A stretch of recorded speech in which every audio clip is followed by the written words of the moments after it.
All right. When I say the word corruption, what's the very first thing that pops into your head? For most of us, it's probably that classic image, right? Some politician in a smoky back room, maybe a briefcase stuffed with cash sliding across a table. But is that really the whole story? I mean, is that all there is to it?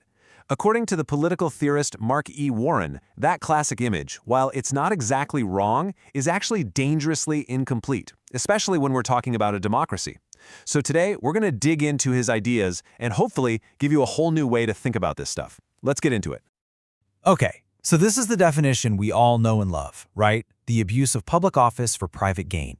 It's been the standard for decades, and look, it's pretty simple. A public official uses their power for their own wallet.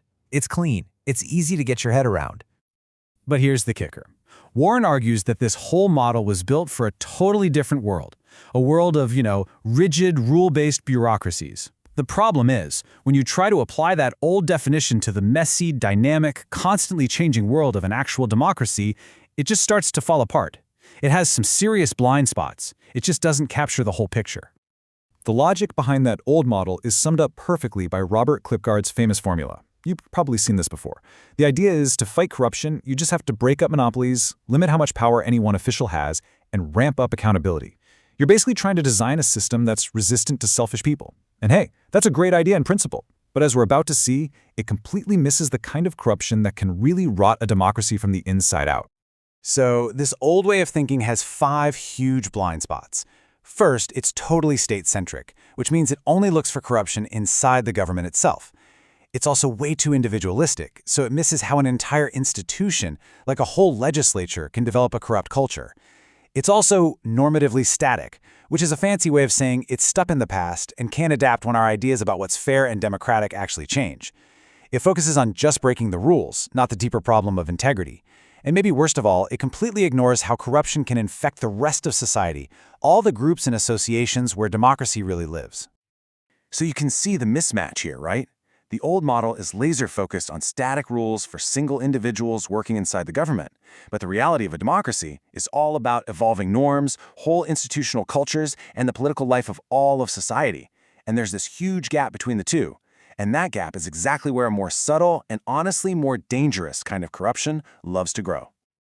So, if the old model is broken, what are we supposed to replace it with? Well, this brings us to the absolute core idea of this whole explainer. Warren's theory of corruption as something he calls duplicitous exclusion. Trust me, this phrase is going to give us a whole new lens to see the problem. So here's the million-dollar question. What is a better definition? We need one that's actually designed for a democracy from the ground up. One that gets that the most important value in a democracy is inclusion. The basic idea that everyone who's affected by a decision should get to have some kind of say in it. And here it is. In a democracy, corruption isn't just about private gain. It is about the duplicitous, and that means deceptive, sneaky, violation of that core democratic rule of inclusion. It's about secretly cutting people out of a decision that affects their lives, and doing it in secret precisely because you know you could never justify it out in the open. Okay, let's break that down into 3 simple parts. For something to count as democratically corrupt, 3 things have to happen. First, there has to be an unjustifiable exclusion. Somebody who deserves a seat at the table is shut out. Second, there's duplicity. It's done on the sly, because the people doing it know it goes against what we all consider fair.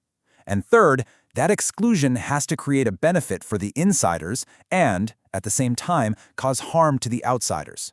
When you get all 3 of those, bingo, you've got democratic corruption. Now, this is where this new idea gets really, really powerful. See, the concept of duplicitous exclusion isn't just for government buildings and politicians.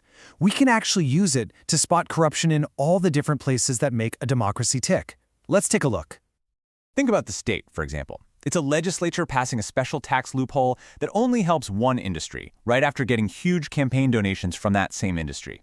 You know they'd never publicly admit, oh yeah, the donations influenced our vote. That's duplicitous exclusion. Or how about the public sphere, like the media? It could be a news outlet that decides to kill a negative story about one of its biggest advertisers. In civil society, maybe it's a wealthy neighborhood association secretly lobbying for zoning rules that price out lower-income families. And in markets, it's the corporation that secretly lobbies to weaken pollution laws, saving themselves money but passing the health costs on to everyone else. You see? It's the same pattern of secret, unjustifiable exclusion everywhere.